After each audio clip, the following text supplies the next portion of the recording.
রাজ্য জুড়ে ফের শুরু হলো দুয়ারে সরকার। দুর্গাপুর নগর নিগমের 16 নম্বর ওয়ার্ডের বাগানপাড়া প্রাথমিক বিদ্যালয়ে শুক্রবার দিন সকাল থেকেই চলেছে দুয়ারে সরকার।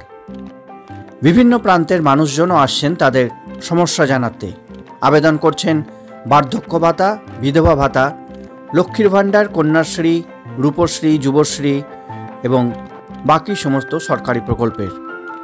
প্রাক্তন কাউন্সিলর সুশীল চ্যাটার্জি বলেন, এই ক্যাম্পে রাজ্য সরকারের 32টা প্রকল্পের আবেদন করা যাচ্ছে।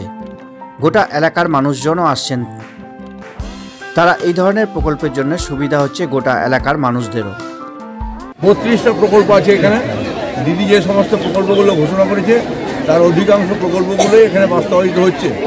এখানে আজকে 11 নম্বর ওয়ার্ড, 12 নম্বর ওয়ার্ড এবং 14 থেকে 20 পর্যন্ত মোট 9টা ওয়ার্ড দুর্গাপুর 2 নম্বর বড়োতে যেগুলো আছে, সেই 9টা বড়োর বিভিন্ন জায়গার মানুষ তারা এখানে এসছেন।